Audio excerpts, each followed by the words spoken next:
I want to tell you what happened to me recently in Ukraine. Perhaps my story will help the others to get away from the hell in which we have dragged ourselves. It all started pretty well when I arrived in 2009 to the USA to study. I had a scholarship and my family agreed to pay for my accommodation and other expenses. After graduating from the university in 2013, I tried to get to one of the medical schools, but it was the will of Allah, and I failed my exams in pre-med. At that time, unrest broke out in Syria. My parents' business was under the threat, and they couldn't further help me financially. I had to hold out for a year to retake the exam and try to get a scholarship, so I was trying to get a job. I had a problem with employment in the USA since I didn't have a working visa. According to the rules, I had to leave the country by the end of 2013. My student visa would expire. I had to make a decision.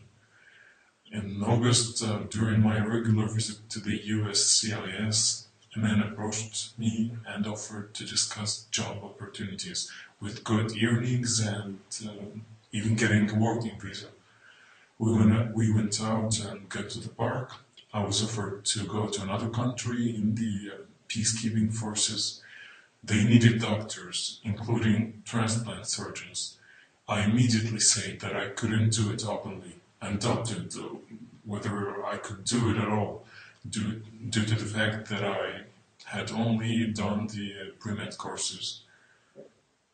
I was told that this was an internal order of the government, and in the case of cooperation, they would make me all the documents needed. Moreover, I would go through the preparatory 3-month course before going. Upon my return, there would be the amount of money in my bank and a work visa waiting for me. I could start working and pay for my studies. When in 2013 I made the decision to go to Ukraine, I was curious to go through it. Of course, I was forced by the circumstances. During my sophomore year at the university, I had a trip to Kyiv. It was the exchange students program with one of the universities of Kyiv. Since childhood I spoke Russian a little bit, that's why it wasn't so hard to communicate. I studied Russian at school in my homeland in Syria. My aunt was a teacher of Russian, therefore when we were to choose a country for the exchange program, I chose Ukraine. I was curious. I had difficulties with understanding my family. They regarded transplant surgery with suspicion, accusing me of immorality. So nobody knows what I was really doing in Ukraine. My family are sure that I went as a simple doctor in the peacekeeping forces of the United States to maintain peace in the Ukraine, the same they told the news. I had already known that the organ transplantation is a series of proven methods and standard operations.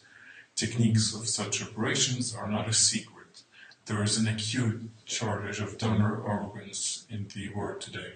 Therefore, transplantation is being developed and funded. It is not always legal. That's why there's a lot of moral and ethical issues. This is the hardest part of our work. You have to agree with your conscience. Everything else is already decided by greedy officials and the military. In many countries, governments are aware of such schemes. For this reason, we were promised international support and security guarantees in the foreign country. We were given documents proving that we were journalists. I was given an international press card in my name. As I was promised before a trip to Ukraine, we had undergone special training and we were ready to go. Ahead was a year of work in another country and then return back to the United States in a new life for me. We lived in an apartment not far away from the embassy of the United States. Once a week we were visited by some strange men in plain clothes. Ukrainian and American speech were permanently heard. We were told that soon we would start taking organs for further treatment of seriously ill people. Just people. Who they were, we weren't told. We supposed that it could be soldiers or citizens of Ukraine. We thought that our help is needed for life, to save lives. Every week we were taken out of the apartment to the outskirts of the city. There's a small building, private clinic with no sign. We were brought to the door and escorted quickly inside. Everything was colored green, even the operating room. In this building, we carried out the operations shifts. Sometimes we spent the nights there. We had a hostel-like room. There were two-floor beds, just like soldiers have. It continued until the beginning of May. On the 1st of May, early in the morning, all of us were aroused by the officer who announced that we were divided into two groups and told us to collect our belongings. We were leaving on an emergency call. As it later became known, we were going to Odessa. We left Kiev in the evening, and by the night we were already in Odessa. There in advance were prepared two mobile complexes for operation in emergency situations. Such situations could be only natural disasters or war.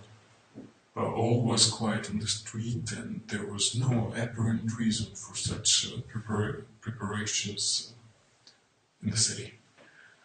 Our team of doctors was located on the outskirts of the city. The second group was taken to the center. On the 2nd of May, we all stood up and told to be ready to receive organs to prepare them for transportation somewhere further. Our group on the outskirts of the city had to take the boxes from the first group, located in the city center, and prepare the boxes for long transportation. Throughout the day, we worked like convicts, under the gun and the cries of the military. We had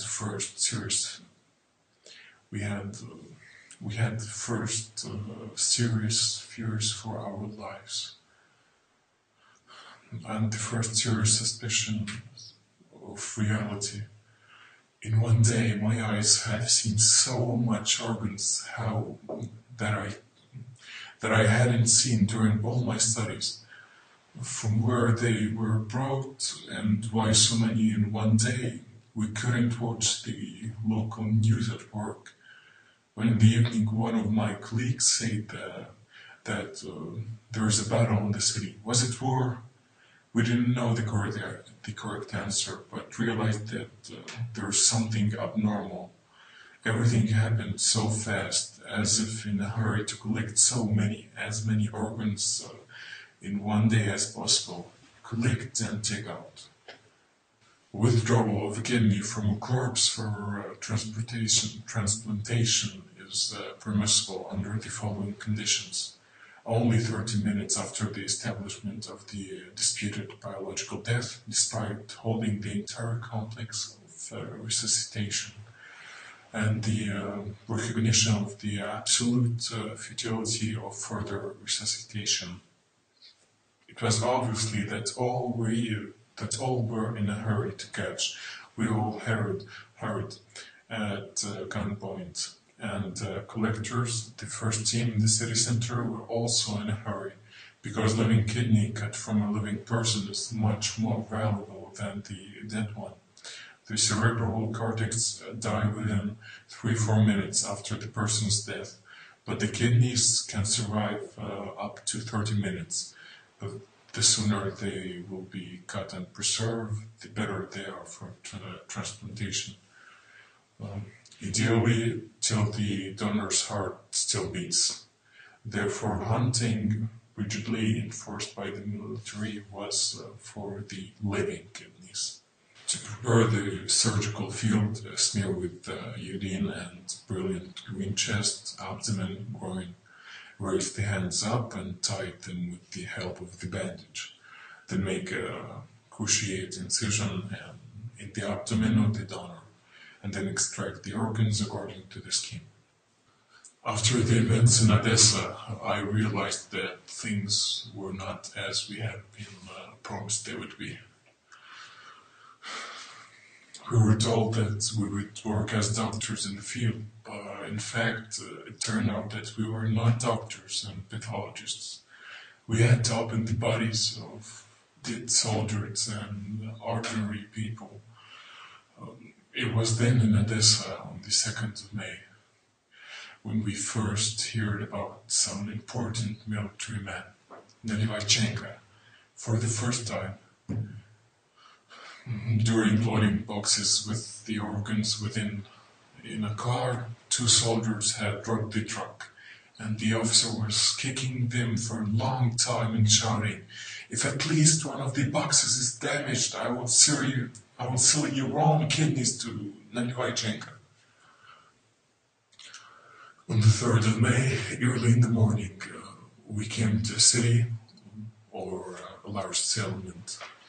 A day later, our motorcade of 3 cars drove on. It was after Odessa. There were Slavyansk, Kramatorsk. We were moving between cities in the night, and all the while we were doing the same thing. Every day we worked like slaves, cutting and collecting organs. It was bodies of soldiers on the streets of towns and villages. Every day our hands were in blood. It was the hell in reality. From morning till night, mutilated bodies and grimaces of horror on the faces of men and women. Yes, they brought us not only the bodies of dying soldiers and from the battlefield. We came across perfectly clean and tidy bodies as well, with 1 bullet hole, most often in the head. I thought it was the worst thing that doctors could see in their lives, but there was a real nightmare waiting in front of us. We had become part of this conveyor intended for extraction, transportation of human organs, and I was part of this infernal machine. When we were brought in Donetsk, the situation became even worse. Now they began to demand from us to follow the plan. Every day before leaving, we were given a list of what we had to find in the streets of the burning city.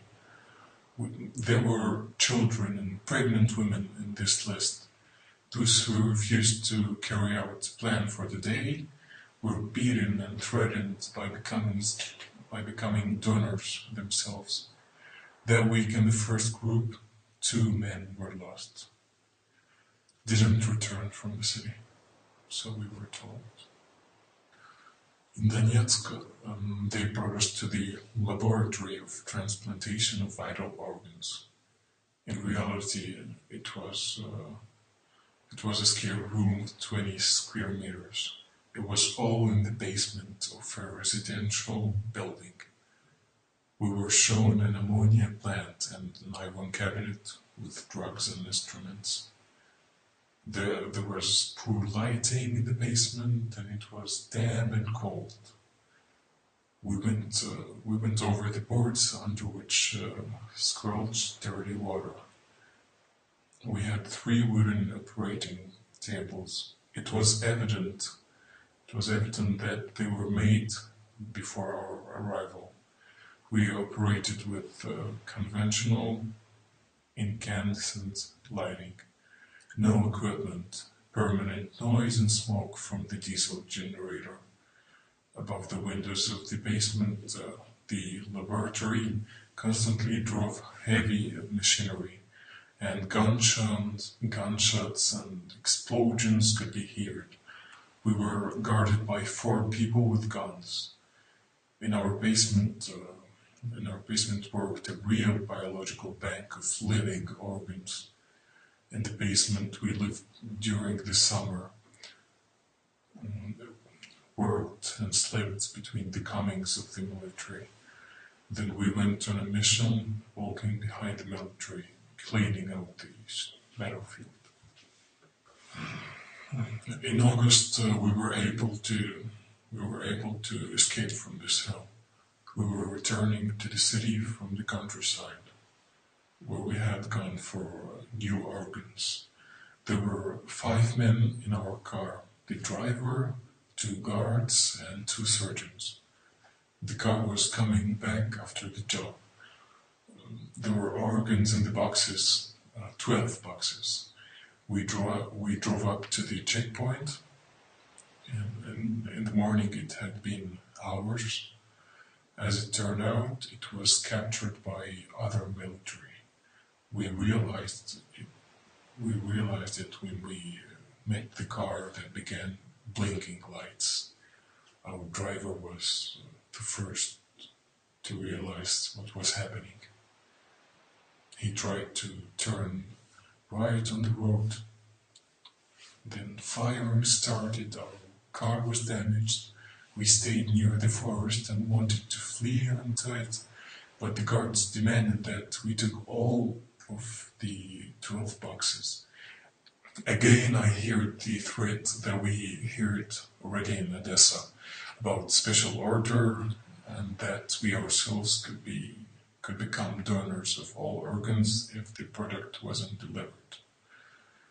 That someone called Nalyvaichenko and his mercenaries would find us in an hour, or we would be killed on the spot while trying to escape. We took all the 12 boxes and ran towards the bushes. Shooting and explosions started all around us. I don't remember exactly what happened then, as we were covered by the explosion. And when I woke up, it was already dark. Boxes were gone. I went on the road with my hands up. In my hand was the document of the journalist, the one that, according to our employers guaranteed us security in the foreign country. But we had been told about peace, and there was war. I had no choice in such circumstances. I walked toward the unknown. All hope was my journalist legend. I was questioned at the checkpoint. I said that I had been taken by those people and held captive for the 2nd month. And then I was sent to Donetsk. There were people from the security services or the police. I can't say for sure. I don't know what was the form they were wearing. It was unfamiliar for me, and without any insignia on it.